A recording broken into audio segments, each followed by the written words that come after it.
I'm about to interview Loren Gill and Tonya Oatman from LD2G, one of North America's leading consulting firms in the hospitality and gaming industries. And we're diving deep into organizational leadership. Leadership is about really inspiration.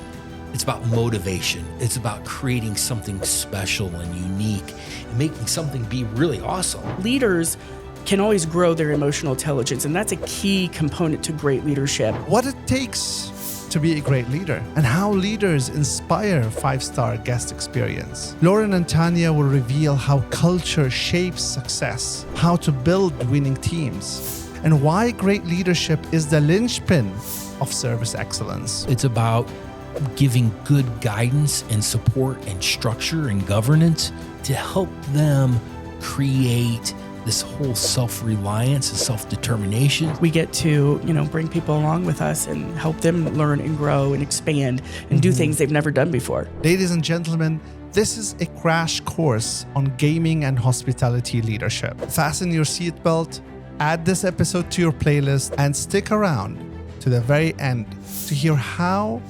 LD2G is transforming properties from good to great. Loren, Tonya, welcome to the program. Thank you for having us. Hi, it's great to see you again. Thank you for having us here to your great studio. We really love this place. This is awesome. That's awesome.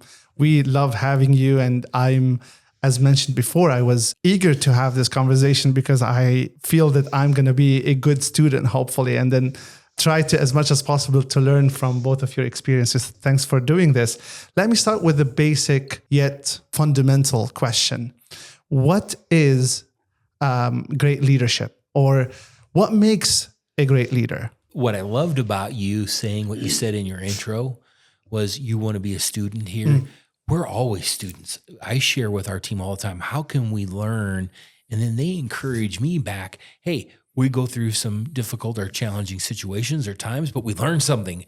When we learn from that, we try our hardest not to repeat the same challenges and issues and make it a problem. We say, hey, we've seen this before. Let's really do great stuff afterwards, right? And then I think, Naja, to just talk a little bit about where your intro started or where you opened up this conversation. I think at my core, and I think at the core of our entire team, we just love to teach, coach, develop others, and help businesses be successful.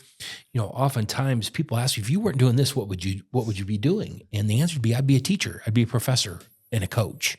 I mean, that's really my passion. And that's where I really look into leadership models, is to say, if you were a great coach, a World Series winning coach or a Super Bowl winning coach, what would be the things that you would want to do from a leadership lens to be able to really just say, this is how it gets done? And, I think leadership really is teaching, coaching, developing others, and then motivating them to do great things, not simple things, not also ran things, but just do great things.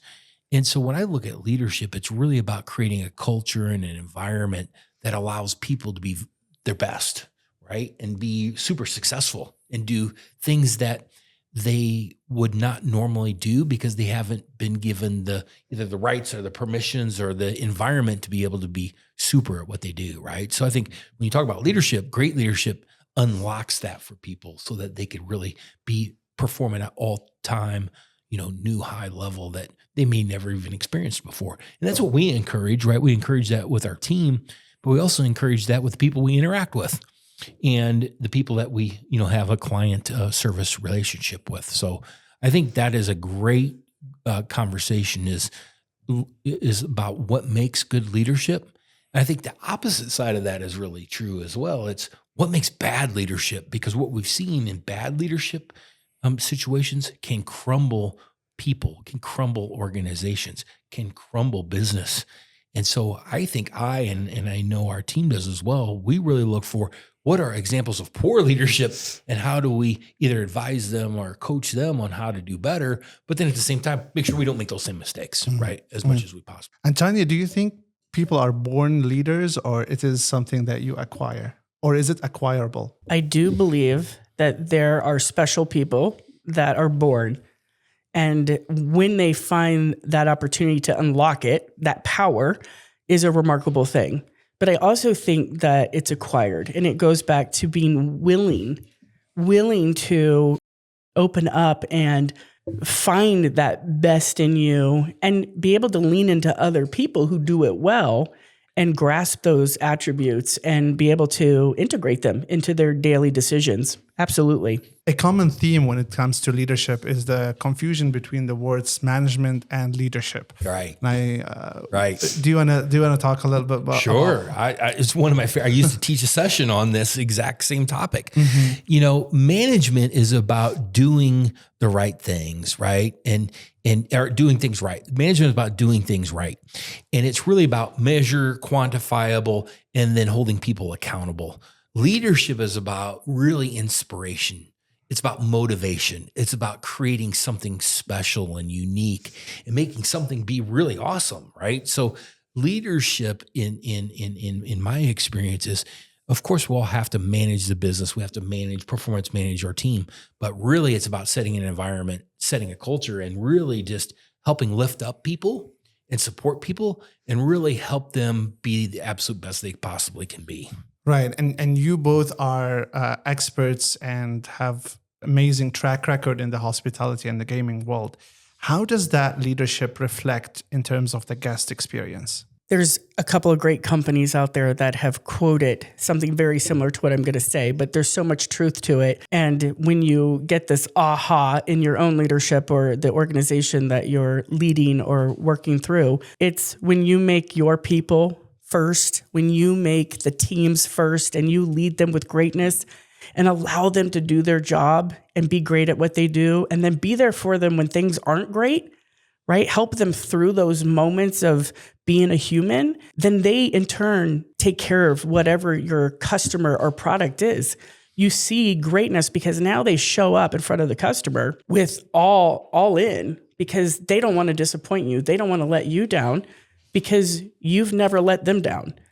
I also think that also they trust you more, right? So the teams are going to trust you when you when you say sorry, right? Now they're going to say, be vulnerable and say sorry. Now the next time you make a mistake, they're so much more forgiving versus sitting in front of a customer in the location they're serving the customer, talking about how bitter or sad or mad they are about the organization or a specific leader. So it creates loyalty, but healthy loyalty, right? Not the loyalty of I'm loyal to you because our PR campaign or our design of culture says so. It's because as a leader, you help them max out not even max out, but just max and continual expansion of their own, abilities. Not everybody wants to be a manager or a leader, right? But how can they be the best in what they do and continually learn?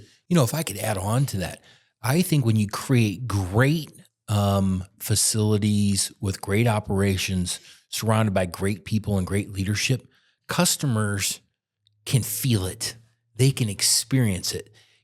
How many times have you walked into something like a grocery store and there's trash in the parking lot and the trash cans are full and the windows are smudged, and you walk in and everybody's kind of got a surly face, right? That is not employee problem. That is not employee challenges or issues. That's a leadership issue. That is someone saying, hey, we take pride in ourselves. We take pride in our team. We take pride in our organization.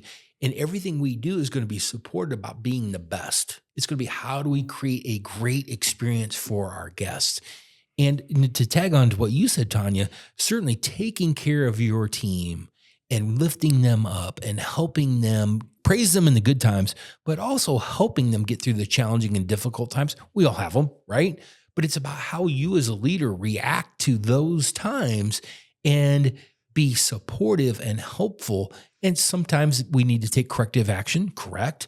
But you can do it in a very positive yet learning and coaching way, so that people say, hey, I made a mistake. I own it, but I'm going to get better from it. Not feel like, oh my gosh, my job is being threatened, or we got a problem, we got a real issue. It's a conversation, not a declaration. Right, right. Good point, Tonya. Good point. Hey, everybody, quick break from the episode to ask you to subscribe if you're on YouTube, and to give us a review wherever you get your podcast. And the best way to support this channel is to share this conversation with someone who might find it interesting. Now back to the episode. How can leaders make a property a place where people want to work in and guests want also to come and visit? Yeah, I tell you, that's great. I'll use an example just of today. I follow, I think, what is a great company, Starbucks. And I love companies that have a logo that is iconic with the business proposition and the name. You know, McDonald's, the golden arches, right? The Starbucks logo. I was driving down the road today, coming to have conversation with friends, and I saw this big billboard over the store. Usually it's a billboard on the street, right? It was a billboard over the store. It says drive-through with a Starbucks logo. Didn't say Starbucks, just logo, drive-through. I'm like, that's where I'm going. Mm-hmm. And so the lady who answered the squawk box, good morning, how are you? What can I get? I said, could you please give me a minute? Because I really don't know what I want. She said, yeah, sure. And she was the most pleasant tone and the most pleasant person. And she was so excited to just serve me that morning. She made my day. She was the first interaction of the day that made it very positive as I was getting prepared. Mm-hmm. So I pull my little rental car around, right? And I get in there. I said, thank you. I said, how are you? She said, I'm great. She said, how are you? I said, I'm great. And she said, I hope you have a great day. And I said, you've made my day great and I really appreciate it. And she said, how do you want to pay? And I did the tap and I said, but I want to give you a tip. And I put in there, tapped my phone and I put $20 tip on there. It's a $20 order. I gave her a $20 tip. And she went, and she's like, thank you, sir, so much. I really appreciate it. And I said, you don't understand how much your positive energy and your positive tone made me start in what could be a challenging day or a stressful day. Just started off on the right foot. And I really appreciate it. Then she went to get my food and she brought 3 other women with her and they were all cheering. They're like, thank you for the tip. Wow. We really appreciate it. And the one woman said, I love Starbucks and it's a great company to work for. And I think that is a testament of leadership. That is a testament of hiring great people and teaching them and coaching them and asking them to do a hard job, right? But they're comfortable and they did a great job of taking care of customers today. And I look at that because I also look at things like Instagram or some other podcasts. And there's many people who are out there bashing Starbucks because we can't wear our own clothes anymore. We got to wear a black uniform with the green apron, right? And at the end of the day, there are places that excel with a kind of a homey feel, but Starbucks is a company that has standards and they have certain positions that are reflective of that brand. But, I see all the kind of the noise and confusion sometimes, but then I have real experiences like today. I'm like, yes, that's why you go to a great store. In this case, at Starbucks delivered on the brand promise and they delivered on an exceptional positive experience and helped me get my day started. So that's where I think you surround yourself with great people who really reflect well on the organization and do a good job. But how do you teach that? How do you instill in the employees who one day they have a good day, one day they don't have a good day? How can you maintain that standards, at the same time maintain their well-being and all of that, but also no matter what happens in your day, you're on your job, you forget everything at home. How do you make people do that kind of stuff? Well, I'm going to start on that, and Tonya's better at this than I am. But it's really about setting the proper environment culture because we all have challenges and issues, and it's really about having a positive relationship with your coworkers and your leadership team, and be able to say, "Hey, Tonya, I'm having a bad day today. Can you help me get through this?" And I may not be performing at my best, but again, we talked about vulnerability earlier. It's about, hey, I'm having a good day. Can you help support me? Can you watch my back? Can you help me get through it? And if I need to have a meltdown, will you cover my back while I go, step off the floor and get my stuff together and I'll be back. But then what I love about teams that do that really well, when Tonya's having a bad day and she says, I need help and I'm not doing my best today, can you support me? You feel this connection, right? And you feel like, hey, the sum of all of us working together as a team is much better than any of us doing it individually. And we really want to capture that, right? And so I think that is so powerful when you get great people being able to really be aligned around the strategy and the mission, and then execute on what the brand standard and goal is, without a doubt. And in other places that may not be formalized, they still have a strategy. Hey, we want to be the best organization, take care of the best customers, get them to come back frequently and spend more time and money with us vis-a-vis whatever else they're doing in the day. And then in the service industry, and it's helped people feel really good about their transaction. Like that one I felt good about. I was like, hey, I'm going to go back there on the way home and get something on the way back to that store because the people were really great. Right. We are people. We're humans. And people and humans have bad days. They have rough days. They have family issues. And we tend, as a world, forget about that. You're only as good as your last day you performed at your peak. Right. And as leaders, it's so important that regardless, we do have standards, we do have goals and mission and vision. And those are all still important. But again, those moments that you curate space of a safe environment as a leader, all the way to the front line, to the senior leader in the organization, when the senior leader of the organization creates space, that's the type of cascading you need to touch the very person who touches and engages the guest. They have to know that they have a safe space to go, hey, today is a rough day. I need help. I need a break. I'm struggling today. And we have to be able to go with some emotional intelligence there, right? Because leaders can always grow their emotional intelligence. And that's a key component to great leadership, is to be able to go, don't focus on all the processes and the product right now. You have to focus on the people right now, the person in front of you, because you're going to get so much more out of them long term. And when they recover from that moment, then you will continuing to allow them to work in that space.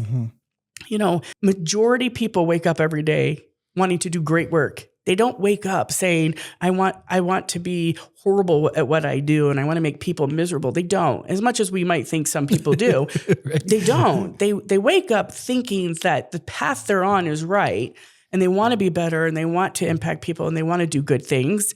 And our roles is, regardless of how we feel, right? A great leader, you're always on. But again, it goes back to when you give to them that opportunity and safe space to work through it, get great, and do good work, they in turn allow you at the same time. Because, by the way, I'm going to make mistakes. I'm going to step in it sometimes. And I want to be in a space where I can lean into my faith and come back to them and go, I made a mistake. And I'm sorry that I made you feel that way. Right? And give me an opportunity to do better. Talk about shocking people when you have that conversation with people who are coming from maybe organizations or personal businesses that's never been a thing for them. Sometimes that scares them. But think about it. People are scared of people apologizing and making wrong right. And we shouldn't be that way. And that's something that in this world right now, the world is moving in this phase of enlightenment. And enlightenment means that you have human beings working for you. They're not robots. I'm not a robot. I don't ever want to be looked at as a robot, regardless of the position I hold at any level or any organization. So in turn, the old saying is, lead the way you would want to be led. And on the flip side, I had an old boss one time say to me, Tonya, managers manage things, people and pencils and how much paper came in. Leaders lead all the people that get the job done. And they do it well and they do it great. So when you find yourself worried about the process and you forget about the intent and the people and what you're really doing, then you get off track. You lose track. You forget what you're really here to do. Because when you focus on the people, the organization, the numbers, the results, what you determine is quantified, all those things come. I've worked under Loren Gill where, people said, the best of the West. You can't be nice to people. You have to lead with fear. That's how you get results. No, that's short-term results. That's short-term. Long-term is when people trust the senior person at the top of the organization and they know that person could be sitting in the employee dining room, making every employee a pizza and making employees laugh and having a good time for them and making their day better regardless of what the processes say, the product, the policies, all the things that, yes, they're important, but how you made them feel in their 30-minute lunch, they just went back out on the floor and they smiled. And by the way, for a guest to see someone smiling in a space doesn't exist everywhere today. So just that smile alone is contagious. Hey everyone, another quick break here. If you're in a leadership position in the gaming and hospitality world, you can schedule a call with LD2G team at ld2genterprises.com or connect with them on LinkedIn. Now back to the conversation. From the outside, I know you guys are involved in leadership development and organizational leadership, so this is your bread and butter. But from people outside, you're just describing a good, decent human being. I feel like sometimes, we put labels on these things, which is very important if this is your profession. But I feel like good leadership starts with just being a good, caring human being. And I'm imagining the lady at the Starbucks, and I also imagined what you said about like if an employee feels that it's safe to go to their boss and tell them like, hey, I'm having a bad day, and then the boss will be like, dope, no problem. We got your back. I'm looking at the other employees looking at this and saying, "Oh, Influence. so this is a safe space. This is how they develop like this kind of what they call it culture. Is this how it is? Is this how culture being built?" Yes. I look through that lens frequently, and I really try to understand what would it feel like to work in that person's position, walk in their shoes in their daily life, right? Because every single person has, and I've really learned this over the last kind of 5 years being an entrepreneur, working for ourselves, right? You don't really understand what other challenges and issues are happening in other people's lives until you take the time to get to know them and understand them and care and ask the questions that really impact their life, not their work life, but their life. Oh, I have a sick kid, or my dad just went to the VA hospital because he has cancer, or my grandmother is soon to pass away. And if you don't have that relationship and you don't know that, that really is very short or myopic vision, as Tonya said, 100%. I think the other thing that happens there is that we have to all understand we're all fallible. We all make mistakes. We all have our own challenges and issues and hangups, right? And I think if we all try to go through our day and say, how can I be a blessing to others? How can I help others have a better day? How can I be more positive? You get that back so many times in full. Perfect True example, servant leadership, right? Just the example of what we talked about earlier today. And I will tell you, I just when I couldn't sleep last night because I was so excited about coming here today, there was the commencement speech of my alma mater, Northwestern University, was aired on YouTube last night, and I watched it. And what's the guy's name that is the Office key character? What's the actor's name? Oh, I don't remember. He's funny. Me. Well, anyway, look it up. So we'll put his name on the put edit. a picture of it. Edit it. And he gave the commencement speech, and he's not a Northwestern alum, even though his kids are. And he talked about his life as he grew up through Chicago and went to Second City. But the main message was just be kind, just be nice. And if we all were to take that approach and lead through that lens first, just think about how much better all of our work lives and our situations would be better, right? And so, certainly worthy of a conversation because I took a lot out of it, and it was very refreshing to have somebody just give a real message, right? And I think that's something, Tonya and Emily and Parwana and certainly I try to focus on. Just be real, right? Just be passionate, but be humble. Be really optimistic, but just be real. Be well grounded, right? And just really think about how can we help influence and grow and develop others so that they can have an enriched career and an enriched life, right? Yeah. And by the way, why can't we have fun at work? Whatever you do in life, you have fun. Laughter is contagious. It makes people feel good. Yeah. So when you create a space of discussion, conversation versus declaration, then you not only do they come to you for the ugly or the help, but they come to you for all the great stuff, all the wonderful stuff, the things that make them smile and make you smile, and you can encourage that. And then you're allowed to laugh at work. Like I totally encourage laughing in the office. in my current setting, it is at his expense because he has a lot of bloopers. Mm-hmm. But on the flip side, I will never be that leader in any role. Thank goodness I'm not going to outer space or performing brain surgery, but it's encouraged to have fun. It's encouraged to laugh, not at you, except for Loren, but it's encouraged and having fun at work. You're with your work family more than you're with your own family sometimes. That's a shared space. And, people talk about the balance of life. It's really more integration. You've got to be able to integrate what's important at the time. And part of that is the same integration as knowing when to show up, how to show up. What does a great leader look like?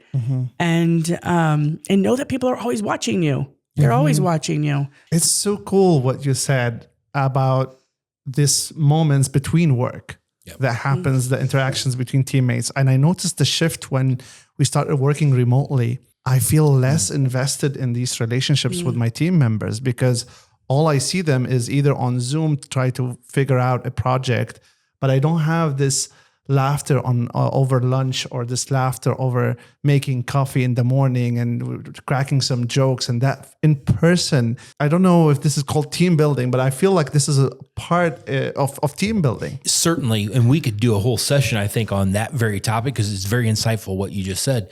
But certainly we move from oftentimes a relationship dependent business world to a transactional dependent relationship. And exactly what you're saying there, that transaction, it's all about getting to the final project or getting, presentation miles. What it's not about is, hey, how's your wife and kids? How's everybody feeling? Are you guys doing, are you doing well? And I think to your point, during that kind of transition of really going to remote work, there has been a lot lost in positive work culture, work environments, and frankly, just support of others, being nice and being kind, as you spoke to earlier. Yeah. And then, I wanted to just reflect a little bit on what you said, Tonya. One thing that I've learned, 30 years of being in industry, there's very few things that we screw up that we can't fix. And I think we get, especially in management, we crack down on the errors, which stifles creativity and stifles, potential greatness. And we get focused on you didn't follow the rules or you didn't do this or you were 10 minutes late coming back from lunch, right? And certainly all those things have their place at the right place and the right time. But here's the real thing. Helping people be creative and have passion and feel supported in the workplace, I think is just really paramount to building a great organization. Sure, there are times for healthy debate. Sure, there are times for, hey, we need to arm wrestle over this and whoever wins, that's the way we're going to go. But at the end of the day, really creating a environment that's supportive. But, Tonya and I have talked quite a bit about this over the years. There's very few things we screw up that we can't fix, right? And so what we have tried to do over time is encourage people to be more creative and more risk-taking and look for more opportunities. Because I will tell you, in some of our businesses in the past, if people were to say, what do you mean you're going to expand the business? What do you mean you're going to build a hotel here? We don't need that. And just in a recent conversation with one of our former friends, former colleagues and friends, said, in this business we didn't build a hotel big enough. Now, mind you, the mind shift was we don't need a hotel to we're going to build the hotel to we didn't build the hotel big enough.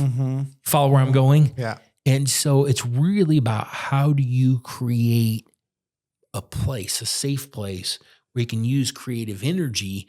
And I do it through doodle. I think through my pen and I doodle out what I think opportunities may be, right? But that helps me stimulate creativity and brain, but it also is a visual that I could share with someone else to be able to say, what do you think about this? right? That's awesome. Going back to leadership showing up in a remote setting, this is again just another area that leadership is always faced with something, right? There's always something new, didn't expect that, didn't see it coming, a new challenge. This is no different. Remote work has always been around. It just became more prevalent after COVID. With that being said, now as a leader, how do you overcome that? You don't get to sit back. Loren mentioned all the things that get in the way because of remote work, but then that means you know what the problems are. So easily, what do you do about that? How do you encourage more connection and overcoming those pieces that have broken up the relationship piece? Mm-hmm. It's not going to be the same in person, but there is solutions. There are things. And by the way, get your people involved. Yeah. Let them be part of those solutions and then commit to it. So now they have buy-in. Now they're proud. They were used in that effort. And you're already building that relationship piece that you thought you lost. Mm-hmm. And when we know better, we do better. True. That's what we'd like to think. But on the flip side, if you know that there's a disconnect in that area and space, then what are you doing to overturn that? What are you doing to fix it, course correct it? And it means it's different. It doesn't mean it's got to be the same, but it's different. I want to get a little bit more practical. If the leaders right now are listening to us, what actionable insights or actionable steps or things they can do to build strong and loyal team within their team, or to build that strong and loyalty with strength and loyalty? Sorry. Loren, and you've done that in a big, a big way. That's a great question. Without saying any names, what type of greatness have you done that is exactly where he's going with this? I do know. Yeah, it's a question requires a lot of humility and humbleness to answer. I will tell you that I've been blessed to have a great career, but the real blessing is being surrounded by amazing people who really care. They care about the team, they care about you individually, and they care about the business. And I think that's very hard to teach. So for me, it's really about how do you acquire the best possible talent and creating an environment which allows everyone to be successful. Even when you have challenges or bad days, you say, I'm going to lift you up. Now, oftentimes negative, toxic environments say, I want to win. I want to look good at your expense and your expense. And I don't care who I have to step on in order to get there. Mm-hmm. And that just really strikes a chord with my core values. That is just not the way to do it, right? Rising tide raises all boats. Mm-hmm. Steve Covey in one of his great books said, first thing is to get the right people on the bus and then get them in the right seat of the bus. Yeah. And that takes time of evaluation and relationship building, but also setting just a really positive mission and strategy to say, we all have plenty of work to do. We all need to be supportive of each other and of this organization. And how we get there remains to be seen, but we're going to really do our hard and best work to keep the goals and the vision and end in mind to be able to work towards being highly successful. And I will tell you, as I said earlier, I've been very blessed by having great people. Unfortunately, at times we've had to exit people from the organization. I've had situations where people would fight us when we say, we are this size of a company and we're going to go do great things. And for whatever reason, people don't want to do great things. They want to be stuck in the past and they're not bought in. They don't have the energy or the mindset to be able to be open to change and creativity.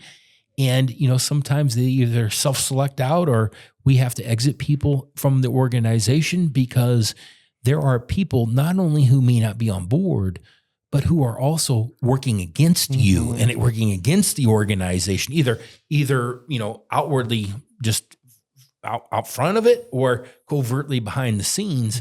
But certainly I think that you have to start with a great vision of what the future outcomes look like and then reverse engineer all the things that have to happen in order to get to those goals and objectives. worked in an organization once, and I was reminded by a great friend and vendor, strategic partner, Albert Einstein. If at first it was not absurd, there's no hope for it. Yep. Right? Here's my thing. I always try to look for what's absurd and then say, let's set that as our goal. Let's set that out there of where we're trying to go. And let's rally our resources, our time, energy, people, heart, spirit, and say, how can we go achieve those goals? Yeah. If the goal does not scare you, right? you're not ambitious enough or something like that. That's right. You're safe. Yeah. There's also about, I think you mentioned Stephen Covey, and I read Stephen Covey a long time ago, but I remember something about treating your people with like body, heart, mind, and spirit, like these the quadrants. And, physically, okay, how can people, are they, compensated fairly? Do they have their physical needs met? And then mind, are we doing professional development? Are we training them to evolve mentally? And then, emotional side, kind of what you touched upon, right? Being caring and being there for the employees. And then the spirit part is what I love, is basically meaning, the purpose. Are we working towards a bigger purpose that, you feel like you're rallying behind the leadership for? So you remind me of Stephen, and I this kind of came from me. Let me share something with you. One of the things that we've created that I like to teach is kind of this core ethos piece that you're talking about. And we talk internally and we share with clients and friends about if you were to design your perfect life, if you were to design your perfect existence, what would it look like? And so there's mental, physical, spiritual, financial, emotional, and a couple others. Yeah. Mental, physical, spiritual, emotional. And if you gave yourself a rating at any given time on that wheel, you might say, hey, I'm feeling really good health-wise, and I'm feeling really good emotionally, but my spiritual life is not intact. Say, if 100 is the score of best, I'm 80% on my health and I'm 80% on my emotions, but I'm 20% on my. So you say, I need to spend some energy focusing on that, and that kind of core changes over time based on whatever circumstances we put ourselves in. But I think ideally we would say we want to be full in all of those areas, right? So that we can then take those blessings and that abundance and then share it with others, right? And help others. And I'll tell you, I had just a great moment. I come from a very humble upbringing, and I my parents lived by St. Louis, and I had a chance. They're older; they're in their 80s now, and I had a chance to go have lunch with them a couple of weeks ago. And my dad, who doesn't speak much, my mom speaks enough for all of the family, but my dad doesn't speak much. But when my dad speaks, you kind of got to take note. Probably something profound is going to happen. And he said, son, you know why we make money? And you know why we make a lot of money? By the way, very poor, but it's all relative. He said, you know why we make money? So we can give it away to others, because we can go make more. And I was like, wow, from someone who's lived a very modest life, who has given a lot to the community and to his family, to be able to say, you know why we do this is because we can then have the ability to give it away. I was taken back by that, because I'm like, hey, that's pretty good. I'm going to use that again, right? Yeah. Because I think oftentimes, and to be vulnerable here, I've been in the same spot. You think about, how much stuff can I acquire? How much money could I make? How much, material things could I have? And that once you come to realization that it's not about that, but it's about how much can I help others and give to others and support others and teach others, is really where where the true, we talk about leadership. That's the core essence of leadership, right? Is how much can I give away to others to help them have a great life? Therefore, I'm rewarded because of the support and education learnings I give to others. And it's not always money. It's Right. time. 100%. It's leadership. It's making space. It's sharing coffee. It doesn't always translate to money, financials. Yep. Right. Okay. I'm a leader driving to work and listening to the great talk that you're giving, right? All music to my ears. But I know that when I arrive to work, I have to take my fire extinguisher and like calm fires out there. How can we as leaders balance between reacting to the things that are happening on a daily basis versus leading and doing all of the good stuff that you're talking about? I think when you anticipate it, you create it. So many a times when you have people, you have problems. So that's a given. So as a leader, you say yes to leading all the good, all the ugly, all the indifferent. Not everything deserves a reaction. Not everything deserves a challenge, right? Sometimes it's just, getting into a clear space in your own head, starting your day. What are those tactics you do for yourself to help make sure you are in the right spot, that your mind's in the right spot to tackle the good, the ugly, and the indifferent before starting your day? Once you're in the right spot, and that can take 10 minutes, that can take 30 minutes. If you need an hour, take an hour. Then you go tackle those things. I do believe there are leaders and managers that create that, and they are reliving over and over again the environment they have created. So you also have to look at it and go, this is a repeated thing that continuously happens. What's happening in my leadership that is creating this? And you always have to own it. It might be 7 other people's reasons or fault, but until you go, as a leader, I'm responsible for all this. Why do we keep repeating this? What can I do different? What am I not doing that's creating this atmosphere? When it becomes more the norm, right? Not the exception. But on the flip side, things will happen even to the best of leaders, right? And because you have people, again, and not all your people know what to do, right? So how you face them, your mind's got to be in the right spot.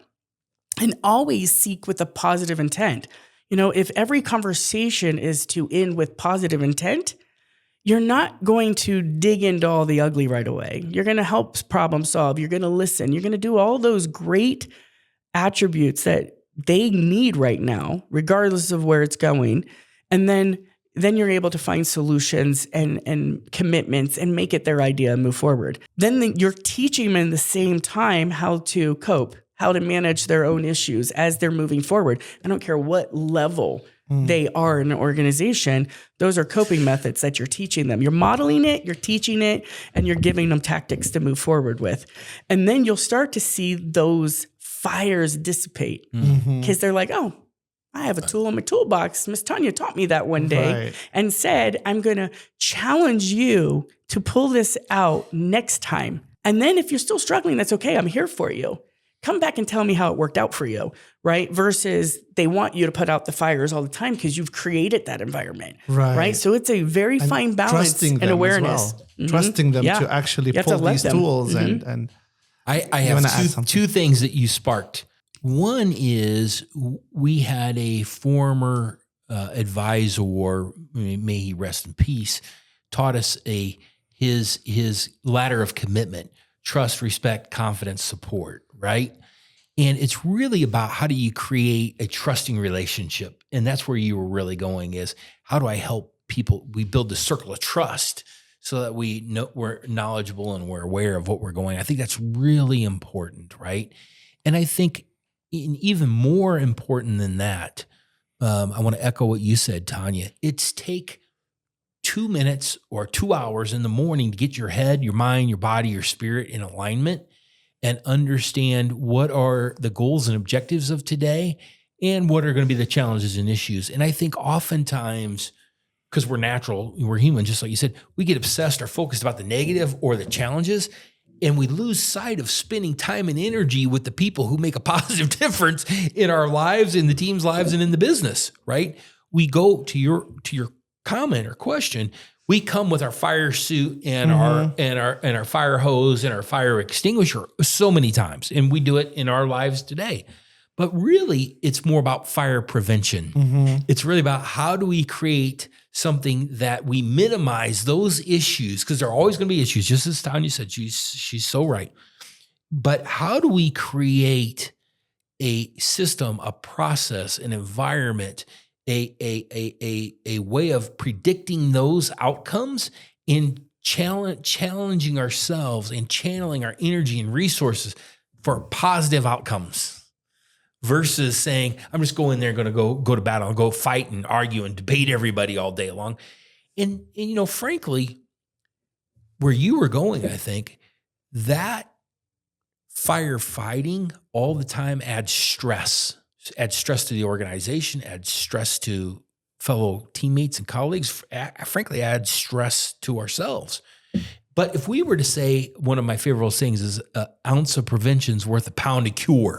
So if we were to take, but we don't do that very well. If we were to take a proportional amount of our time and energy to say, here's all the positive things that we're going to share, and we're going to minimize these challenges and issues. But frankly, most of us go out and say, here's all the problems and issues. I'm going to go focus on that. And then there isn't any time left for the positive, right?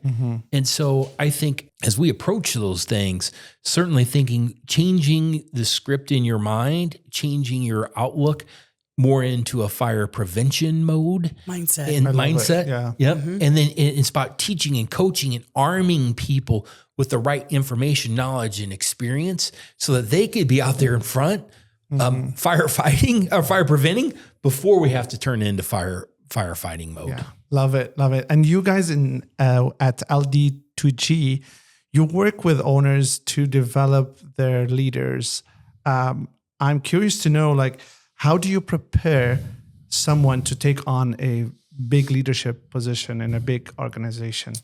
I think one of the most valuable things is listening first, to understand where are you in your current journey. And then also listening and understanding what are you stepping yourself into? And is there a match there? Is there a marriage there? And so for me and for us, I think oftentimes we start before that. So just recently we were helping a client fill some very senior level roles in the organization. And I like to walk them through this exercise, candidates. And then I share with the leadership team, here's candidate 1, candidate 2, candidate 3. And I ask them to basically do a self-assessment, a self-evaluation. And if you're going into an organization, and let's say you need marketing help, and this person says, I got a lot of advertising, and I used to work at the TV station, and I do billboards.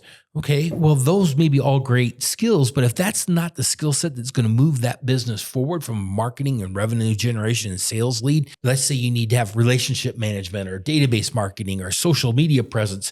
So this person may be the best person, but they don't have the right tools, kind of like I said, tools in their toolbox, the right skills, the right experiences, both great candidates, but this one is more correctly outfitted for the demands of the role of where we're trying to take the organization, not only in the short term, but the long term, right? So for us, I think we try to look at that in advance.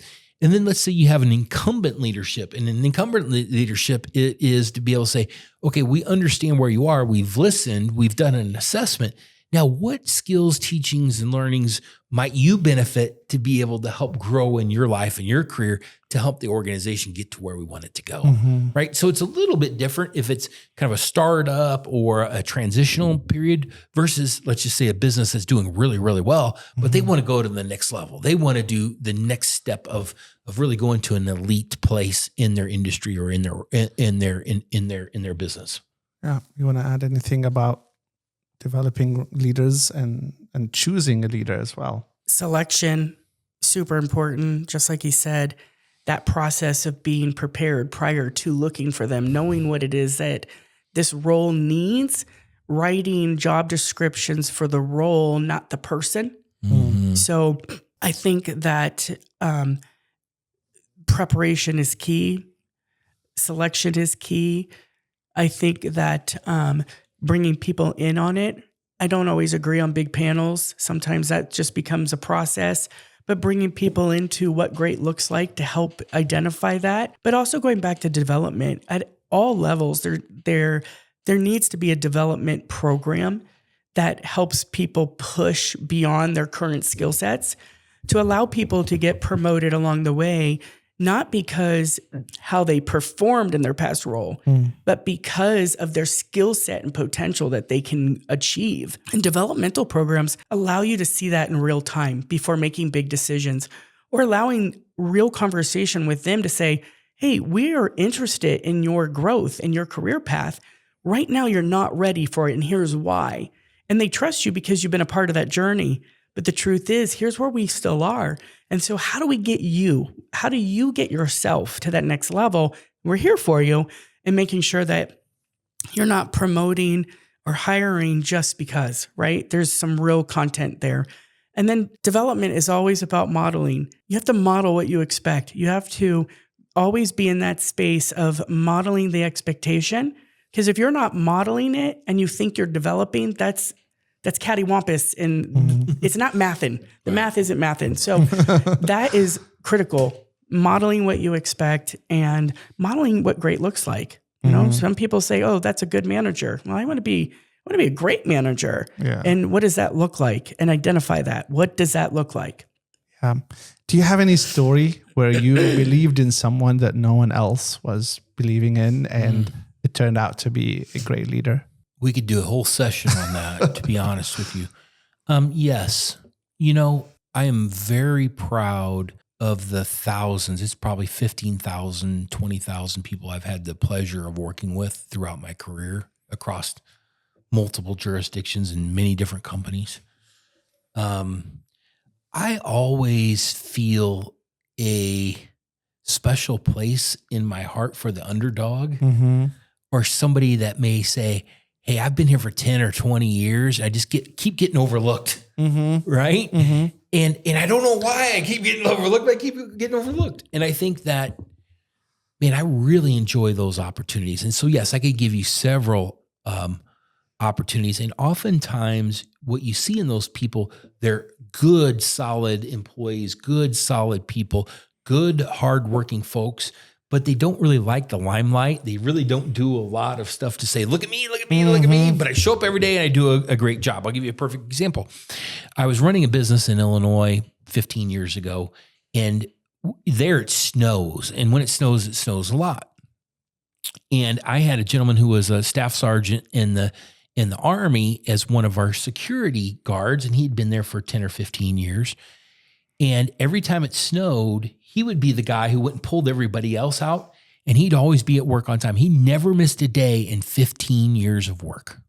Okay. And he said, I don't understand these young folks, because they always figure out how to not get to work. And snow day, he goes, I'm the guy who goes and pulls everybody else so they get to work. And so that mindset is very different, right? And that mindset is so important to say, we're going to figure out how to achieve the goals versus not how to and be winners.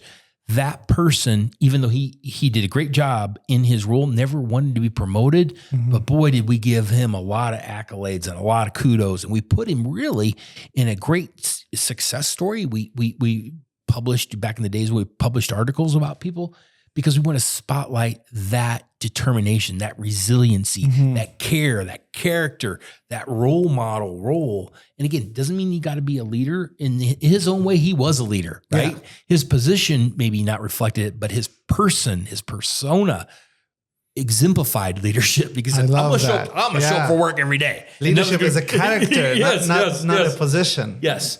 And, so when I look through the organizations of my career, I love the opportunity to teach and coach people who've been in a position for many years that have been overlooked, and then help kind of carry the banner with them and for them, but also maybe teach them some new skills, or put them, as Tonya said, put them in a different environment, or get professional grooming. Yes. Professional grooming, professional character, maybe some outside educational opportunities, because they're good people. They're hardworking people, but maybe they just haven't had the right opportunities to help them be successful.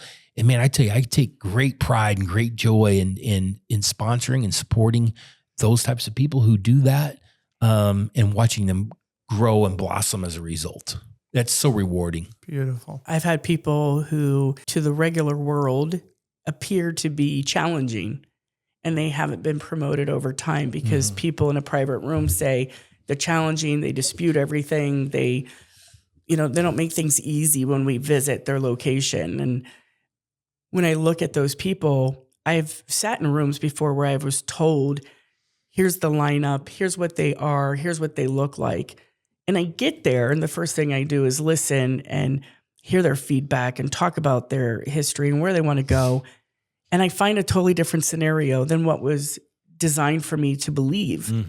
I always give people a chance, regardless of whatever label has been attached to them, challenged for whatever reason they were overlooked. But some of my greatest leaders and managers who have been with me for 25 plus years that are still today going to even be listening to me, and they're going to go, she's talking about me. They were the most challenging people that somebody labeled once upon a time. Right. Where, yeah, they drove me crazy. There would be times I visited their location and they challenged me. But you know why they challenged me? I was able to go deep and go, it's okay. They care. I trust leaving my entire business to them because they won't go home and sleep knowing that they've been rewarded with that responsibility because they care so much. Now, I don't want them to go do that, but that's where their mindset is. But with that is challenging. They're going to challenge you. They're going to disrupt you. They're going to, why do we do it like this all the time? It doesn't work. Can I please raise my hand where someone else sees that challenge and go, stop being hard. No, be a great leader and listen to them. No, that is a challenge. And I'm sorry that you guys have had to deal with this. And we need to build a task force and look at that. And let's figure out how we make this work for the whole company, not just here. And then you start to change the way people feel. This particular person I'm talking about right this very moment just was promoted to a regional position that she's been fighting for 20 years. And I would have made her one a long time ago, but we departed, but we've always stayed really close. And she grew under me. She grew under me in a place where sometimes people were like, no, she's hard, so we won't. But she grew. And then one day she became the hero. And then it was everybody else's idea, right? They were always on board, which, by the way, as a great leader, I'm going to let it be their idea. That's okay. But at the end of the day, she cared. And she challenges, and she doesn't want to stay stagnant, and she doesn't fear speaking to anybody, and she shouldn't. She should not have. And now she's in a position where now I reminded her, when you look back and you look around your team, don't forget when you face that challenging person who's just like you, you know, that day that I stood there and went, oh my goodness, you're going to make this hard for me today, aren't you? Yes, Miss Tonya. Okay, let me change my face and let me put on my face that can handle you today. Yeah. But great things always came out of that. Right. And today she'll know this is her story, but there was many of those stories, many, and they're typically the underdog, right? Yeah. I was an underdog at some point, and Sure. and it wasn't for those reasons. I was an underdog for other reasons, but somebody along the way believed in me and let me blossom, pushed me and said, yes, you can do this, to the point where I went, I can do this. And it's not because she believes in me. It's because now I believe in myself. And that's important. And that's where that unlock happens. Some of the greatest leaders and employees come out of those opportunities. Yeah, so well said. You know, I would also just echo that and share a couple other things. I love the fact that when you have people and you get to see them grow and develop and then take on new roles and responsibilities and thrive, right? And I'm so thankful for the dozens, maybe hundreds of people that I've helped coach and train and work with and support. And I learn from every one of them, right? But also you give them a couple of key tools or key tactics or few mindset changes and watch them thrive that's about being part of a winning team, right? And also I'm thankful for all the people who have taught me, and even today, people like Tonya who coach me and say, you know, you could have done it a little bit better, or you could have done it a little differently. And I'm like, aha, yeah. And so, you know, building yourself to be receptive in a positive way of critique and criticism, not because I'm trying to hurt you or tear you down, but because I'm really trying to lift you up, right? I think it's something that's such a key takeaway for people. And I see that a lot more in younger people who aspire or have been told, you know, you're going to exit college or university, trade school, whatever, and you're going to enter at this level. And the reality is you're probably not going to enter at that level, but with the right,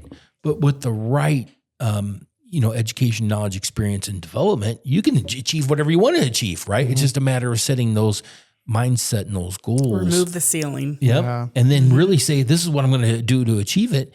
And then surrounding yourself with great people who can help you achieve that mission. Awesome. Well, last question about LD2G. What's your vision? What's your plans for the future? I'm gonna let you answer that. Wow. First of all, let's define LD2G. Like, let's take me to the basics. Yeah. LD2G is a consulting advisory company that focuses on commercial and tribal nation businesses in general. Many of it focuses on the gaming aspect, but we're able to do anything that comes under those umbrellas.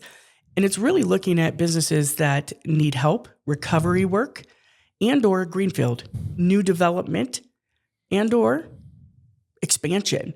So we really get in there and help them be great owners, help create the roadmap, find the right people, and be there along the way to make sure the right things happen at the right time with the right people. So it's really exciting because there's never a dull moment. Everybody's business plans are different.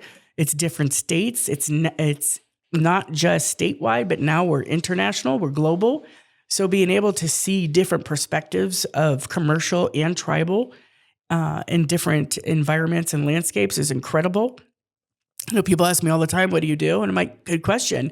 I do everything. Anything that's under that umbrella, finances, human resources, the people planning, the operational piece, the distribution, the warehouse, the accounting. What are all those important things underneath it? And by the way, leadership development and organizational development being primary, right? So we do all those things. And I work alongside of Loren Gill, who when I left my past role and went to go work for him, I said to myself, I'm going to go work for an epic CEO that I've worked with in a corporate environment and I've seen proven results and I now know what great looks like. I'm going to go work closely so I can pick his brain, learn from him, and level myself up. So in the beginning with this, I said to myself, man, I'm in a space that I'm so uncomfortable and I'm not aware. And what did I do? And am I crazy? What have I done? Because I was really growing at a capacity in my past role that in my mind, I thought my next level is C-level. But once I went to go work for him, I realized I'm in this compromised, uncomfortable space because there's a whole new world I don't know anything about. I thought I knew, but I didn't. And now, 3 years later, I'm in a space where I'm like, bring it on, right? And I'm still learning, still grasping, still seeing lots of cool stuff. You never know what's going to come through our day, but always exciting. And we get to, bring people along with us and help them learn and grow and expand and do things they've never done before. So I think, what Tonya said is awesome, right? Maybe I'll paint with a different brush. We're in the relationship business and we are in the problem-solving business. And our whole goal is to help people's lives and their organizations thrive and do great stuff. And we want to provide them with the knowledge and information and experience and some tools and resources to help them achieve their goals. Our whole goal is really to help them as leaders see new opportunities, be creative, think about and challenge the status quo, and help them unlock and unleash their full potential. So when people say, I can't, we don't, like those negative words, we try very hard to minimize, if not eliminate, when we have conversations with potential clients and clients.